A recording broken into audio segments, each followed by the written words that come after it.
The threat to disarm America is real. Firearms that we use for things like personal protection, hunting, in the backyard plinking, or general shooting, they're all under constant attack. And worse yet, the framework of our Constitution and the rights enshrined within are also under attack. The Constitution protects and guarantees rights for all Americans. It has provisions for amendments, which the Second Amendment is one of 10 amendments that make up the Bill of Rights.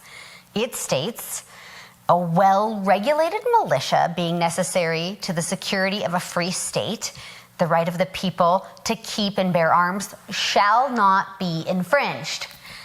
The late Supreme Court Justice Antonin Scalia's judicial philosophy was really straightforward.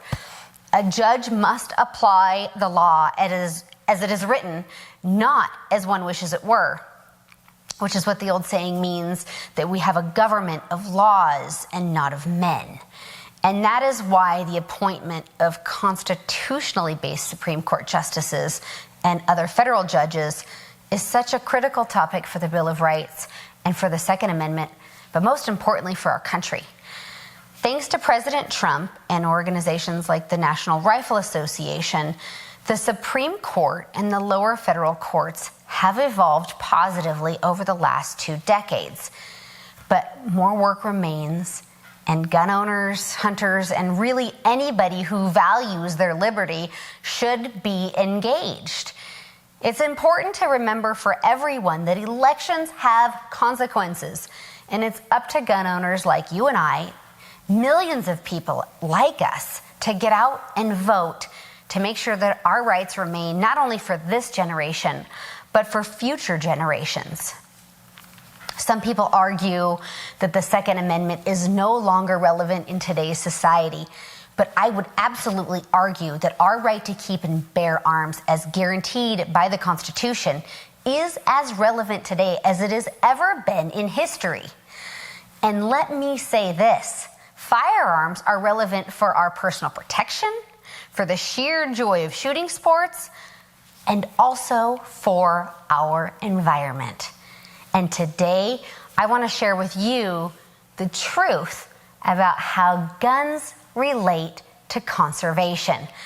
It's my hope that together we can somehow influence others that may not understand the significant role that guns and gun owners play for the entire nation, particularly as it relates to the environment and access to public land. You see, gun owners have pioneered the environmental movement all across America for nearly a century. And the truth is that the legal purchase, transfer, and use of guns has been the nation's largest contributor to conservation efforts, which pays for programs that benefits America's wildlife, wild places, and people that venture into the outdoors.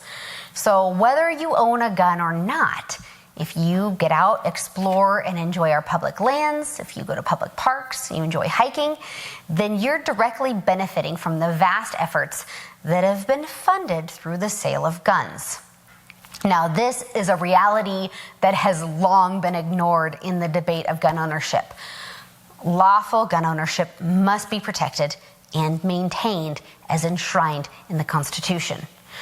The truth is that without private and individual ownership of firearms, the great and successful North American model of wildlife conservation that provides the entire blanket of protection for wildlife to thrive would not be in existence, nor could the model continue without the existence of gun owners and hunters. Now, you're not going to hear this on your nightly news broadcast or in any debate of gun ownership, but wildlife and wild places are sustained by the 100 million firearms owners through Pittman-Robertson funds, and they have been for nearly a century. Going back in 1937, gun owners took the entire lead on the environmental conservation movement through the Pittman-Robertson Act, which is a self-imposed tax that is paid by firearms manufacturers, firearms producers, and people that import firearms to generate funding for the restoration and improvement for wildlife habitat. This tax is directly paid when guns are sold to customers. And through this taxation, firearms are funding the environmental movement to the sum of $11 billion in Pittman funds to date.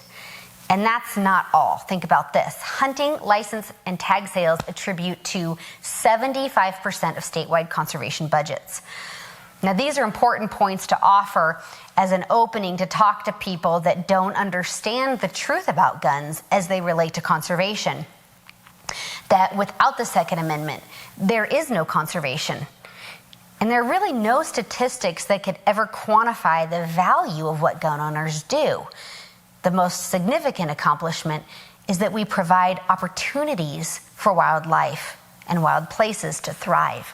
Places for the next generation to find a lifetime of happiness hiking or hunting or participating in shooting sports with family and friends. I urge all of you to reach out and inform those that do not understand the good that comes from firearms ownership. Take someone shooting, take someone hunting. We have to educate the nation that without guns and without hunting, there's no conservation.